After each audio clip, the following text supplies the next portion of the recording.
मेरा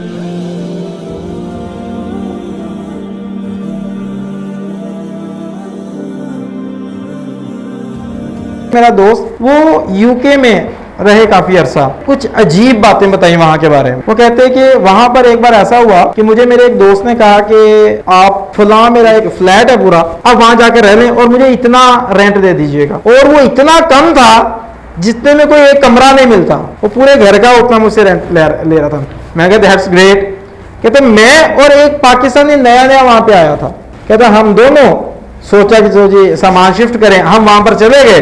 जब हम वहां पर गए तो एकदम से एक कमरे से आवाज आनी शुरू हो गई। कैसी आवाज? वो कहते हैं कि जोर जोर से जैसे कोई दीवार पे मार रहा है। हम भाग के हम दोनों उस कमरे में गए और उस कमरे में जाकर देखा, उस कमरे में कुछ भी नहीं था, लेकिन आवाज अंदर से ही आ रही है। जैसे आवाज बिल्कुल सामने वाली दीवार से आ रही है और बिल्कुल बड़ी जोर से आवाज आ रही है। अभी खाली करता हूँ और वो गूंज रही थी, कभी इधर से आ रही है, अचानक इस तरफ शिफ्ट हो जाती थी और वो हाथ से भी नहीं, ऐसे लग रहा है जैसे पाँव से जोर जोर से कोई मार रहा है। बहुत परेशान है। कहते मैंने आयतुल कुर्सी पढ़नी शुरू कर दी। उसके बाद क्या हुआ? कहता कि फिर साथ वाले कमरे से आवाज आनी शुरू होगी।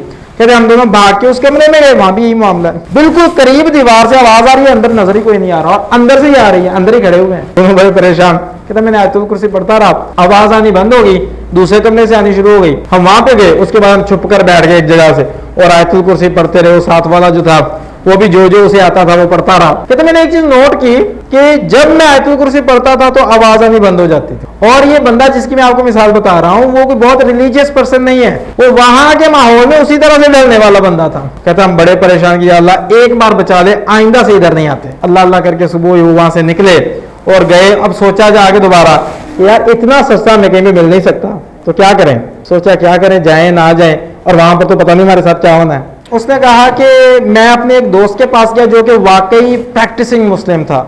मैंने उसे कहा कि यार ये मामला है, मेरे साथ ऐसा हुआ है और हम एक घर में गए हैं और वहां पर इस तरह की आवाजें आई हैं। उसने ऐसे कहा यहाँ पे आम है, क्योंकि कुछ भी नहीं करने की जरूरत, सिर्फ जाओ और एलईडी पर या सेल फोन पे जाकर सूरह बकरा की तिलावत लगा दो। कहते मैंने ऐसे ही किया। हम गए, हमने बाहर से ही ना सेल फोन पे सूरह बकरा की तिलावत लगा ली और आवाज नहीं आई। अंदर गए, हमने जाके वो जो एलसीडी वगैरह रखी हुई थी हमने जाके सेट की थी, उसमें हमने वो प्ले कर दी सूरह बकरा की तिलावत और आवाज कोई नहीं आई। फिर उसके बाद हम काफी लंबा अरसा वहां पर रहे और अक्सर हमने सूरह बकरा की तिलावत लगाई होती थी, कभी आवाज नहीं आई दोबारा। ये पावर है जिसका हमें पता ही नहीं।